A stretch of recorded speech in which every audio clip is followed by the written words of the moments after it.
1일 날 어떤 사역이 있는지 아시나요?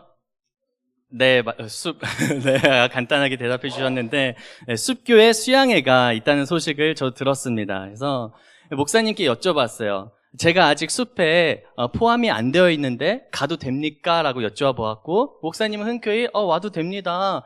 숲에 포함이 안 돼 있어도 와서 구경하고 이렇게 같이 교제해도 됩니다 해서 이제 가기로 했었죠. 그래서 이제 점점 숲교회 수양의 날이 가까울수록 이렇게 막상 가려니까 어떤 생각이 제 안에 들었냐면요. 제가 약간 소심한 성격이거든요. 그래서 내가 여기 껴도 되는 자리인가? 이런 생각이 들기 시작했습니다. 아직 숲에 포함되어 있지 않은 내가 이 자리에 참여하는 게 맞나? 하는 내 자격에 대한 생각이 막 들더군요. 혹시 여러분들 중에선 저와 이런 비슷한 경험을 해보신 적 있으신가요? 어떤 모임에 누군가 오라고 해서 이제 초대를 해서 가기로 했는데 이제 막상 가려니까 갑자기 이런 생각이 드는 겁니다. 잠깐만, 내가 그 자리에 껴도 되는 자리인가? 라는 생각 말이죠. 우리는 생각보다 자주 그리고 깊이 우리의 자격에 대해서 많은 고민을 하면서 살아갑니다. 예를 들어서 우리가 구직을 할 때 가장 먼저 확인하는 게 뭐죠? 바로 지원 자격이죠. 또 무언가를 신청하거나 또 도전할 때도 마찬가지죠. 가장 먼저 살피는 거는 내가 이 자격 요건에 맞는가? 이런 것들을 우리가 체크를 해봅니다. 그래서 어쩌면 오늘날 우리는 자격 사회에 살고 있다 해도 과언이 아닐 것입니다. 끊임없이 나의 자격을 증명해야 하고 또 자격을 쌓아야 하고 또 때로는 타인의 자격을 평가하고 따지기도 합니다. 물론 어떤 사람들은 이렇게 말하죠. 나는 남의 평가 따위는 신경 안 써. 나는 눈치 안 보고 내 인생 내가 자유롭게 사는 거야. 라고 하지만 정작 그 사람한테 가서 당신 그렇게 살면 안 됩니다. 라고 하면 그 사람은 발끈하면서 이렇게 얘기합니다. 네가 뭔데? 네가 무슨 자격으로 날 판단해? 날 평가해? 하면서 발끈하는 거죠. 결국 난 자유해 하는 사람도 또 다시 자격의 문제로 돌아올 수밖에 없는 것입니다. 그래서 오늘날 살아가는 사람들 대부분은 이런 자격이라는 기준에서 자유롭지 못한 것 같습니다. 우리는 끊임없이 나를 증명해야 하고 또 타인을 평가하면서 살아가죠. 왜 이렇게 되었을까요? 우리는 이 시대를 살아가면서 다음과 같은 메시지에 자주 노출이 됩니다. 너는 너의 자리를 네가 만들어야 돼. 너의 자격은 너가 증명해야 돼. 그리고 너는 열심히 하면 할 수 있어. 이런 말을 듣다 보니까 나라는 존재의 가치는 내가 얼마나 잘 해내느냐에 따라 달려있다고 우리는 은연중에 무의식적으로 믿게 됩니다. 그 결과로 우리는 어떤 선을 위해서 열심히 하는 경우도 있지만 내 자격을 위해서, 나의 자존감을 위해서 더 열심히 잘하려고 애쓰게 되는 경우가 있죠. 불과 우리 윗세대 몇 세대 전만 해도 삶은 지금처럼 스스로 개척하는 것이 아니라 주어진 삶을 받아들이면서 살아가는 것이 더 자연스럽고 익숙한 사회였습니다. 예를 들어서 아버지가 어부면 그 아들도 어부가 되었고요. 아버지가 농사를 지으면 자식들도 자연스럽게 그 길을 따라갔습니다. 한 동네에서 태어나 그 동네에서 자라고 그곳에서 생을 마감하는 게 대부분이었죠. 그리고 결혼도 지금처럼 연애 결혼보다는 어른들이 결정해주는 중매 결혼의 비율이 더 높았습니다. 하지만 지금은 다르죠. 내 인생은 내가 정한다. 자기 결정의 흐름이 너무도 당연하게 받아들여지는 세상입니다. 유튜브와 SNS 이런 걸 봐도 자기의 자격을 증명해낸 컨텐츠들이 상당히 많습니다. 이런 썸네일 본 적 있으실 거예요. 어디 대기업 합격했는데 몇 달 만에 그만두고 뭘 도전해서 성공한 이야기. 몇 살에 이런 걸 새롭게 시작했는데 이렇게 이뤄낸 이야기. 육아와 가정을 돌보며 또 다른 어떤 부업으로 이뤄낸 이야기. 이런 거 우리는 보게 되죠. 이런 이야기를 보면 막 자극을 받아요. 하지만 동시에 피곤함도 막 쌓여갑니다. 선택지는 우리에게 많아졌지만 우리의 기대도 높아지고 기대가 커질수록 실망도 커지고 조급함도 불안함도 따라오게 됩니다. 그래서 우리는 결국 끊임없이 자격을 쌓으려고 애쓰고 자격 있는 사람처럼 보이기 위해서 살아가지만 마음 한켠에 우리가 어떤 갈망이 있냐면 자격 없이도 나를 받아주는 누군가 있었으면 좋겠다. 그냥 있는 모습 그대로 용납받고 사랑받는 그 공동체가 내가 거기에서 포함됐으면 좋겠다는 그 갈증들이 우리 모든 사람들에게는 어느 정도 있습니다. 예수님은 바로 그 갈증 속에 있는 사람들을 위해서 오셨습니다. 그리고 자격을 따지지 않으시고 오히려 자격 없어 보이는 자들을 위해서 식탁을 열어주셨습니다. 그래서 오늘 설교에서 여러분들과 함께 세 가지 흐름을 따라서 말씀을 나누고자 합니다. 먼저 본문을 살펴보며 예수님의 식탁이 우리에게 주는 메시지는 무엇인가 살펴보겠습니다. 그리고 두 번째로 바리새인들은 왜 그렇게 예수님의 식탁을 불편해했는지, 그리고 우리의 모습에 있는 문제는 무엇인지 살펴보겠습니다. 그리고 마지막으로 예수님께서는 그러한 문제들을 어떻게 해결하셨는지, 그리고 거기서 우리는 무엇을 적용할 수 있는지를 말씀드리겠습니다. 먼저 본문을 차근차근히 해설을 좀 해드리고자 합니다. 9절을 읽겠습니다. 시작. 예수께서 거기에서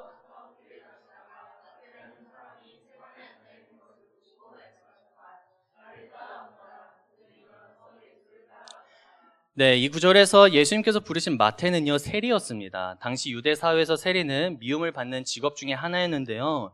두 가지 이유가 있었습니다. 첫째로 세리는요, 그 당시 로마 제국의 하수인이었기 때문입니다. 유대인에게 로마는 억압자였고 정복자였죠. 그런 로마를 위해 일하는 세리는 민족의 배신자로 여겨졌습니다. 그리고 두 번째로 세리들은요, 정해진 세금 외에도 더 많은 돈을 거두어서 자신들이 그 차액을 챙겼습니다. 로마의 일정액을 바치고 나머지는 자신들이 챙겼던 것이죠.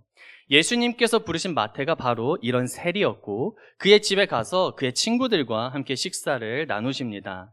이어서 10절을 함께 읽겠습니다. 시작.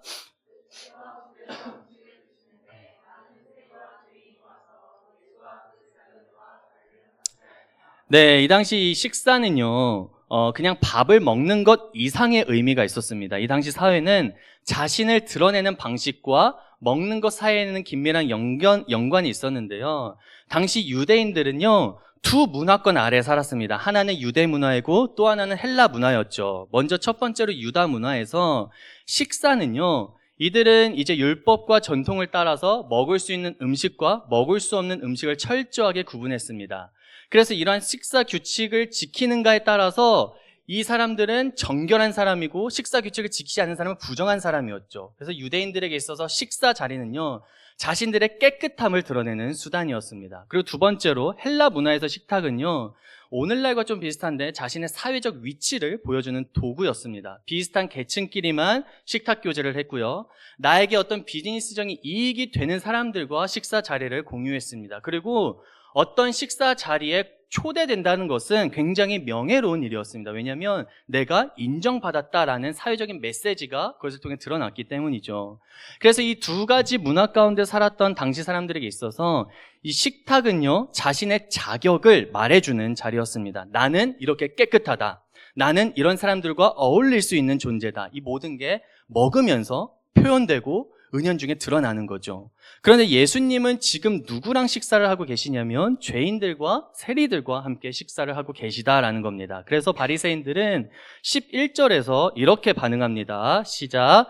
바리새파 사람들이 이것을 보고 예수의 제자들에게 말하였다. 어찌하여 당신네 선생은 세리와 죄인과 어울려 음식을 드시오. 네, 바리새인들은 죄인들과 절대로 같은 식탁에 앉지 않았습니다. 그런데 그 웃긴 거는 이들이 그 죄인으로 규정하고 있는 사람들의 목록을 보면은요, 직업의 카테고리가 있는데요. 이발사, 목자, 의사도 이들에게는 죄인이었습니다. 이 이유가 조금 웃깁니다. 왜냐하면요, 이발사는요, 여성의 머리를 이렇게 만지잖아요. 만지다 보면은 유혹을 받을 수 있기 때문에 죄인으로 여겨졌고요. 목자는요, 이제 누군가 양을 의탁해서 양을 치다 보면 막 가지고 가고 싶잖아요. 먹고 싶고. 그래서 훔칠 수 있으니까 죄인으로 취급받았고요. 그리고 의사는요, 전문 지식을 가지고 있었으니까 환자를 쉽게 속일 수 있다라는 이유로, 아니 무슨 죄를 짓기도 전에 죄인들로 분류를 해놨습니다. 여러분, 그렇다면은요, 세리와 창기 같은 대놓고 아예 죄를 짓는 사람들은 아예 인간 취급도 하지 않았죠. 세리는요, 당시 증인 자격조차 없었습니다. 랍비 문헌에 따르면 세리가 사는 집 전체가 아예 부정하게 여겨졌습니다. 바리새인들은 이렇게 율법을 지키는 것에 그치지 않고 그 위에 수많은 전통들을 덧붙였어요. 그러니까 율법을 보호하기 위해 전통을 덧붙인 거죠. 예를 들면 이런 거예요. 우리가 출근을 7시에 하면 7시 알람 안 맞추고 6시 반부터 5분 간격으로 맞춰 놓잖아요. 불안하기 때문에. 이런 것처럼 이 바리새인들도 율법을 혹여나 못 지킬까봐 바운더리를 막 더 만들어 놓은 거예요. 그게 전통이었는데 그 중에 대표적인 것이 바로 정결법이었습니다. 원래 율법 안에 있는 이 정결 규례는요, 성전에서만 국한되어 있고 제사장의 의식에만 국한되어 있는데 바리새인들은 그것을 일상의 삶, 특히 일상의 식사 자리까지 확대해서 적용을 한 거예요. 그래서 그들은 죄인이나 이방인과 식사하는 행위도 부정하다라는 어떤 그 결정을 간주하고 있었죠. 이러한 기준으로 볼 때 예수님이 세리와 죄인들과 함께 식사하는 모습은요, 이 당시 바리새인들이 세워놓은 그 전통, 그들의 법을 어기게 된 충격적인 행동이었던 거죠. 그래서 이렇게 예수님께 따진 겁니다. 그리고 예수님은 오늘 마지막 12절, 13절에서 이렇게 대답하세요. 12절 읽겠습니다. 시작. 예수께서 그 말을 들으시고서 말씀을 하셨다. 건강한 사람에게는 의사가 필요하지 않으나 병든 사람에게는 필요하다. 네, 예수님의 대답에서 예수님의 정체성을 발견할 수 있습니다. 예수님은 스스로를 지금 의사로 표현하시면서 병든 자들을 위해서 왔다고 말하고 있죠. 그렇다면 여기서 예수님께서 말하는 병든 자를 누구를 의미하는 걸까요? 우리는 흔히 세리와 죄인들만을 떠올리지만 예수님은 바리새인들조차 병든 자에 포함시키고 계시는 겁니다. 그런데 문제는요, 바리새인들이 스스로를 병든 자라고 생각하지 않고 건강한 자라고 착각을 하고 있었다는 점입니다. 그들은 자신들의 종교적인 열심과 어떤 행위를 근거로 해서 스스로를 의인이라고 여겼고 그 자격으로 하나님께 인정을 받았다고 믿었습니다. 그러니 그들의 의인의 식탁에, 그렇게 정결한 의인의 식탁에 죄인들이 함께 있는 것은 도저히 받아들일 수 없었던 것입니다. 예수님의 식탁은요, 본질적으로 긍휼의 식탁이었지만 바리새인들에게 있어서는 불편한 식탁이었죠. 이런 바리새인들에게 예수님은 13절에서 이어서 뭐라고 얘기를 하시냐면요, 호세아 6장 6절을 인용하면서 이렇게 말씀하세요. 내가 바라는 것은 자비요 희생제물이 아니다. 이게 호세아 6장 6절을 인용한 것이고요. 그리고 덧붙여서 이렇게 말씀하십니다. 가서 이 말씀이 무슨 뜻인지 배워라. 여러분, 이 말은 굉장히 그 바리새인들의 자존심을 완전 짓밟는 말이었거든요. 이 당시 구약 성경에 정통한 바리새인들에게 구약 성경을 인용하면서 너네 제대로 배워와라, 제대로 그 의미 파악이나 하고 와라 라고 말씀하시는 거죠. 예수님은 그들을 향해서 너희들은 핵심을 놓쳤다, 너희들은 제대로 모르고 있다라고 말하는 겁니다.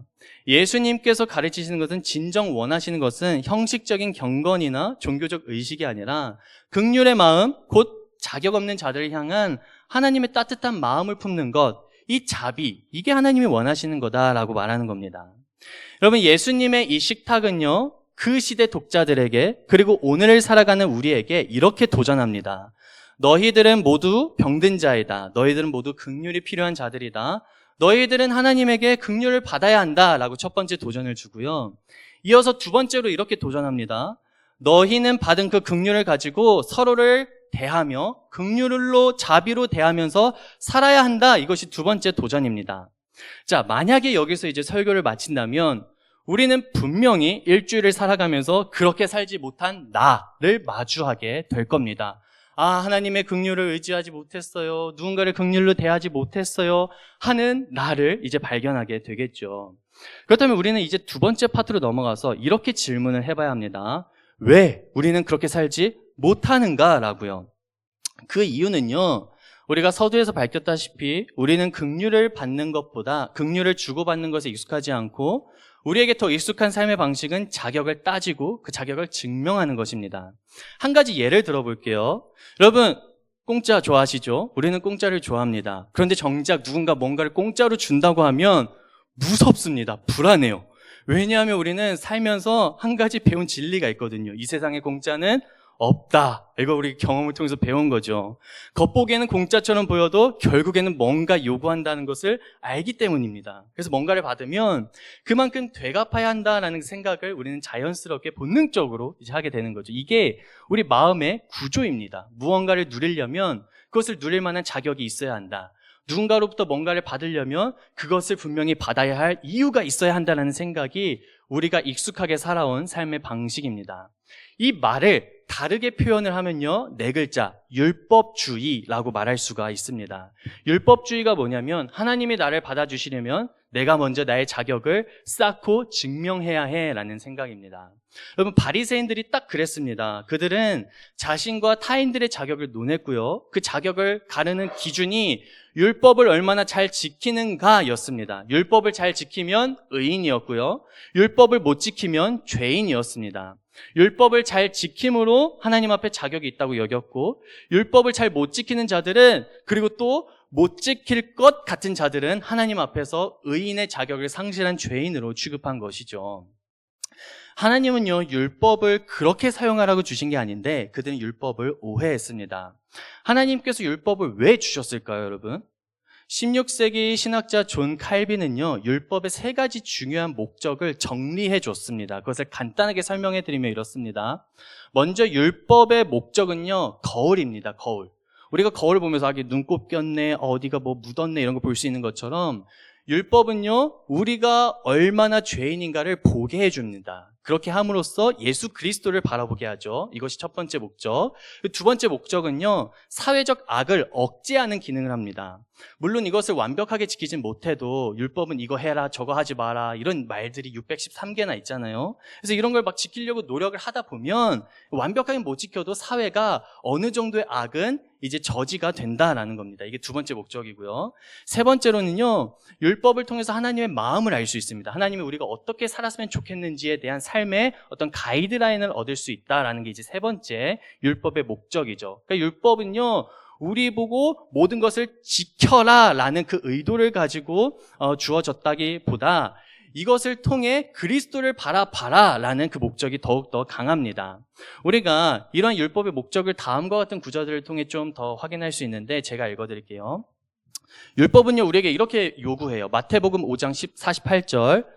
그러므로 하늘에 계신 너희 아버지께서 완전하신 것 같이 너희도 완전하여라. 레위기 19장 2절. 이스라엘 자손 온 회중에 말하여라. 너는 그들에게 이렇게 일러라. 너희 하나님 나 주가 거룩하니 너희도 거룩해야 한다. 신명기 18장 13절. 당신들은 주 당신들의 하나님 앞에서 완전해야 합니다. 여러분 이거 읽으면 가슴이 어떻습니까? 탁 막히죠. 답답하죠. 와, 완전하라고? 여러분 이 말씀을 통해서 우리는 율법이 우리에게 요구하는 수준은 결코 가벼운 게 아니라는 겁니다. 그러니까 하나님께서 우리에게 원하시는 것은요, 좀 착하게 살아, 예배 좀 잘 드려, 이 정도가 아니라 완전해야 한다는 거예요. 하나님을 만나려면 너희들은 나처럼 완전한 수준에 이르러야 나를 만날 수 있다라는 것이 율법이 우리에게 보여주는 거예요. 그렇다면 이 지점에서 우리는 절망을 느끼게 됩니다. 내가 도대체 어떻게 이걸 다 지키란 말이야? 내가 어떻게 완벽해진단 말이야? 내가 어떻게 거룩해진단 말이야? 하는 그 절망을 느끼게 하는 게 율법의 목적이에요. 그리고 그 절망 속에서 비로소 복음의 필요성을 깨닫게 되는 것이죠. 그래서 다시 말해서 정리를 해서 율법은요, 우리를 정죄하고 끝장내기 위해서 주어진 게 아니라 우리의 자격 없음을 깨닫게 함으로 예수 그리스도가 우리의 유일한 소망임을 바라보게 하는 하나님의 은혜의 도구라는 겁니다. 너희가 못 지키는 거다. 하지만 너희는 이런 존재가 되어야 한다. 하지만 너희가 지키는 게 아니라 예수가 지켜서 그 공로를 너에게 줄 것이다. 라고 말하는 게 이 은혜를 드러내기 위한 하나의 도구였단 말입니다. 근데 바리새인들은 이 율법의 목적을 오해했어요. 율법은요, 너는 자격 없어, 너는 못해, 너는 죄인이야 라고 말하고 있는데 그들은요, 이 율법을 가지고 나는 이만큼 했으니까 자격이 있어, 너는 이만큼 못했으니까 자격이 없어 하면서 자격의 근거로 바꿔버린 거죠. 그들은 율법을 통해 하나님 앞에서 자신들의 의로움, 자격을 입증하려 했습니다. 여러분 바리새인들과 마찬가지로 우리 안에도요, 알게 모르게 이런 율법주의적인 마음이 깊이 뿌리 내리고 있습니다. 율법주의가 한 사람의 삶 속에서 어떻게 드러내는가를 이론적으로 설명하면 여러분들 다 주무실 것이기 때문에 제 삶에서 어떻게 드러났는지 생생한 사례들을 통해서 말씀해 드리겠습니다. 이제 저는요, 중3 때 회심을 했는데요, 그 시절부터 이런 것들을 되게 자주 경험했습니다. 한 주 동안 큐티도 성실히 하고 뭔가 특별한 죄를 짓지 않으면요, 주일 예배 나가는 게 막 당당하고 떳떳했습니다. 그런데 반면에 내가 한 주 내내 말씀도 못 보고 막 게으르게 망나니처럼 살고 죄책감 드는 행동을 했다면 막 교회 가기도 싫고 교회 예배 자리에 나가는 것도 싫고 막 공동체 가서 뭘 나눔하는 것도 너무너무 싫었습니다. 그리고 또 이런 것도 경험했죠. 무언가 중요한 일을 앞두고 있을 때면, 예를 들어서 뭐 대학 입시나 어떤 뭐 중요한 지원서를 준비할 때면 자연스럽게 어떤 마음이 드냐면 경건하게 살아야겠다라는 마음이 들었습니다. 이제 어떤 중요한 일을 앞두고 큐티도 열심히 하고 기도도 더 많이 하는 거죠. 그런데 그 일이 끝나면 다시 긴장감이 풀리고 신앙이 느슨해지는 것, 이것이 율법주의의 한 종류이죠. 그리고 저는 군대 가기 전에요, 교회에서 진짜 많은 봉사들을 감당했거든요. 그리고 함께 봉사를 하는 사람들이 있잖아요. 그런데 저희는 서로를 감시하는 감시자였습니다. 만약에 누가 교회를 빠지거나 봉사를 안 하고 어디 가죠? 그러면은 그 사람들 막 감시하면서 정죄하는 거죠. 뭐야, 난 이렇게 왔는데 쟤 왜 2주나 빠져? 뭐야, 왜 로테이션이 바뀌어 있어? 쟤 왜 이것도 안 해? 하면서 누구는 좋아서 이걸 해? 왜 너만 편하게 지내? 하는 마음들이 막 들면서 나는 이 정도 지켰으니까 이런 우월 의식을 가지고 널 쉽게 판단할 수 있어 하는 마음들이 제 안에 막 든 거죠. 그런데요, 이 율법주의적인 습성은 쉽게 사라지지 않았습니다. 사역을 시작하고 나서도 어떻게 나타났냐면요, 부끄러운 고백이지만 주일이 가까워질수록 되게 경건한 목회자가 됩니다. 주일에는 목회자의 그 경건함이 정점을 찍어요. 그리고 주일 저녁 이후부터 한 월요일까지는 이제 나사가 하나씩 빠지기 시작합니다. 그리고 또 중요한 사역을 앞두고는요, 열심히 기도하다가 사역이 끝나면요, 기도가 뚝 끊깁니다. 그리고 이러한 것들은 종종 지금도 제 안에서 저를 괴롭히는 작용을 합니다. 어떤 날은요, 제 자신을 보면서 막 이런 생각이 떠올라요. 특히 제 아내랑 대판 싸웠을 때 이런 생각들이 막 듭니다. 야, 네가 사역할 자격이 있냐? 야, 네가 설교를 하고 가르치는데도 너도 못 살잖아. 그럼 너 위선자 아니야? 때려쳐라. 막 이런 생각들이 막 제 안에 막 올라와요.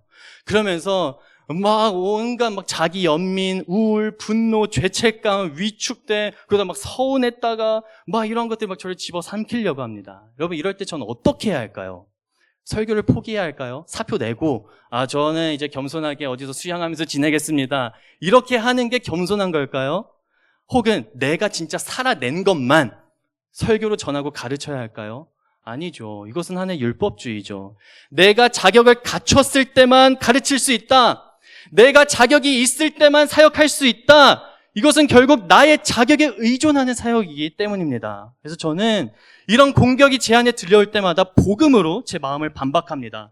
그래, 나는 부족하다, 연약하다. 하지만 내가 전하는 말씀은 내가 이룬 것이 아니라 예수 그리스도께서 이루신 것이다. 나는 예수께서 완성하신 복음 위에서 사역하는 것이지, 나는 그 믿음을 따라서 하는 것이지, 내가 전한 대로 살기 위해 또 다시 복음 안에서 그리스도를 의지하며 나는 선한 일을 위해서 애쓸 것이다 라고 복음으로 저 자신을, 제 안에 있는 율법주의를 해결하려고 합니다. 여러분, 율법주의는요, 이렇게 두 가지 얼굴을 가지고 나타나는데요, 잘할 때는요, 우월감으로 나타나요. 나는 꽤 괜찮은 사람이야, 내가 그래도 쟤보단 낫지. 못할 때는요, 죄책감으로 나타나요. 나는 자격조차 없는 사람이야. 그걸 내가 겸손하다라고 착각을 하죠. 하지만 이 둘의 공통점은요, 하나님의 긍휼에 의지하는 것이 아니라 내 자격을 기준으로 신앙생활하고 판단한다라는 데 있습니다. 그리고 이런 마음은요, 우리 안에서 형식에 대한 집착으로 이어집니다. 주일 성수, 헌금, 봉사, 어떤 것 참석하는 등이 자격을 증명하는 신앙의 잣대가 되는 것이죠. 많은 분들이 과거에 이런 피곤함을 경험하셨잖아요. 교회 안에서 뭔가를 하지 않으면 불안하고, 막 뭔가 해야 할 것 같고, 안 하면 눈치 보이고 하는 이런 것들이요. 그리고 이런 율법주의에 지친 사람들은요, 이것을 해결하기 위해서 어디로 가냐면요, 율법 폐기주의로 흘러갑니다. 저 또한 그랬던 시절이 있음을 고백합니다. 여러분, 율법주의와 반대로 오늘날 많은 사람들이 율법을 폐기하는 율법 폐기주의적인 태도로 흘러가는데요, 이런 말들을 많이 합니다. 하나님은 사랑이시잖아. 하나님은 긍휼의 하나님이신데, 아니 내 있는 모습 그대로 사랑하신다면서 그럼 굳이 그렇게 피곤하게 살 필요가 있어? 본질이 중요하지 형식은 중요하지 않아 라는 멘트를 단골로 합니다. 틀린 말 전혀 없어요. 진리예요. 맞아요. 본질이 중요합니다.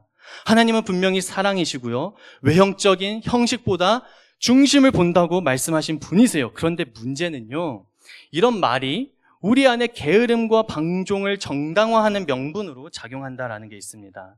여러분, 사람은 형식을 벗어나는 순간, 시스템을 벗어나는 순간 방종으로 흘러갈 위험이 매우 큽니다. 죄에 대해서도 점점 더 관대해지는 거죠. 이것도 예를 한번 좀 들어볼게요.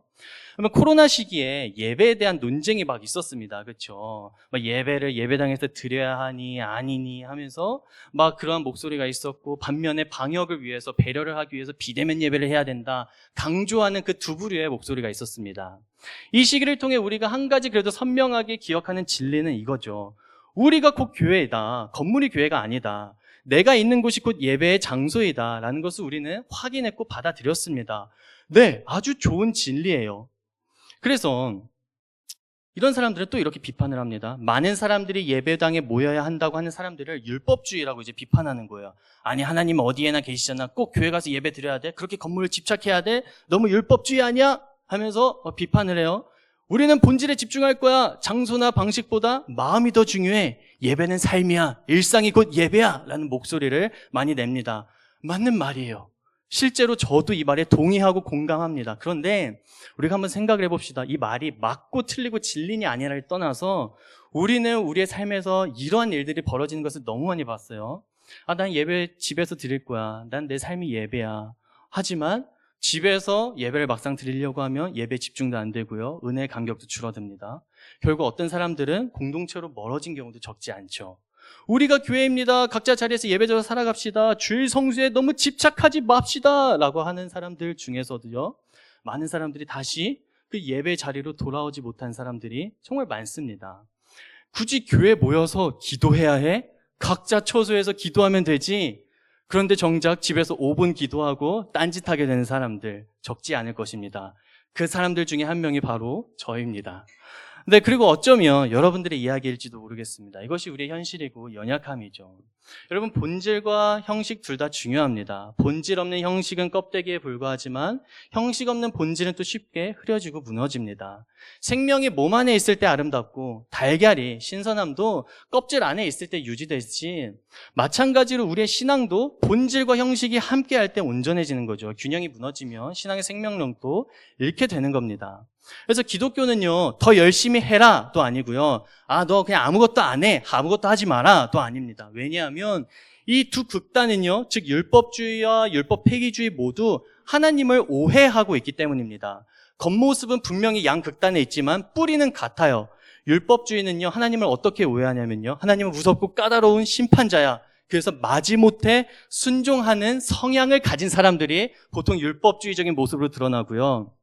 또 율법 폐기주의는요, 하나님은 모든 걸 눈 감아주는 인자한 할아버지로 여기면서 보통은 어떤 낭만을 추구하고 자유로운 영혼들에게서 이러한 율법 폐기주의적인 모습들이 많이 나타납니다.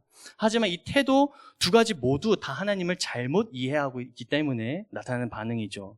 예수님은 이걸 어떻게 해결하시냐면요, 우리의 오해를 바로 잡으십니다. 하나님이 어떤 분이신지를 정확하게 보여주십니다. 이제 마지막으로 예수님께서 이 문제를 어떻게 해결하시는지를 살펴보겠습니다. 지난주에 나눴던 것처럼 마태복음 8, 9장은 예수님의 10가지 기적을 통해 그분이 절대적 권위를 가진 메시아임을 선포하고 있습니다. 예수님은 단지 죄를 눈 감아주는 인자한 할아버지가 아니라 악한 질서를 무너뜨리고 새로운 질서를 세우시는 왕이시다라는 것을 마태복음은요, 분명히 보여주고 있고요. 오늘 본문에서는요, 그분이 긍휼로 자격 없는 자들을 부르시고 있는 모습을 또 드러냅니다. 예수님은 세리 마태를 부르시고 그 집에서 세리들과 죄인들과 기꺼이 식사를 하셨습니다. 그들을 향해서 바리새인들이 던지는 차가운 정죄들로부터 변호해 주시죠. 여러분, 예수님을 이렇게 균형 있게 보는 것, 예수님을 제대로 바라보는 것, 이것이 우리 안에 있는 율법주의와 율법 폐기주의 사이를 살아가는 이 문제를 해결할 수 있는 유일한 해결책인 겁니다. 예수님은요, 오늘 본문에서 우리에게 이렇게 말합니다. 나는 의인을 부르러 온 것이 아니라 죄인을 부르러 왔다. 네, 그렇습니다. 예수님은요, 정죄하기 위해서 부르신 게 아니에요. 정결하게 하시기 위해서 부르신 겁니다. 복음서를 보면 정말 주목할 만한 장면이 있는데, 예수님께서 병자들을 고치실 때 굳이 손을 대서 치료하시는 장면들을 볼 수 있습니다. 여러분 생각해보세요. 예수님 그냥 말씀으로 치료할 수 있잖아요. 낫거라 하면은 나을 수 있잖아요. 근데 굳이 손을 대세요. 이 장면이 놀라운 진리를 우리에게 보여주는데요. 너네들은 병자들 만지면 오염되지? 나는 오염되지 않는다.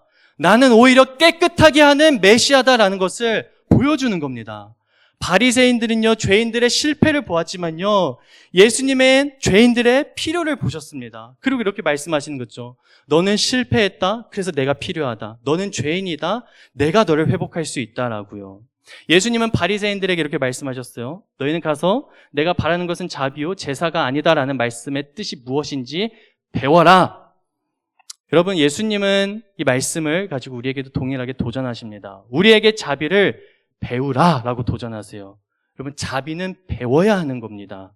그리고 자비는 어디서 배울 수 있는 걸까요? 예수님에게서 배워야 합니다. 예수님은 자비를요, 이론으로 설명하신 분이 아니시라 그분은 직접 몸으로 보여주셨습니다. 예수님께서 그 자비를 그분의 식탁에서 어떻게 보여주셨는지 생생하게 나타나는 게 바로 요한복음 13장 1절에서 5절 마지막 예수님의 식탁인데요. 우리 한번 같이 읽어보겠습니다. 시작. 유월절 전에 예수께서는 자기가 이 세상을 떠나서 아버지께로 가야 할 때가 된 것을 아시고 세상에 있는 자기의 사람들을 사랑하시되 끝까지 사랑하셨다. 저녁을 먹을 때에 악마가 이미 시몬 가룟의 아들 유다의 마음속에 예수를 팔아 넘길 생각을 불어넣었다.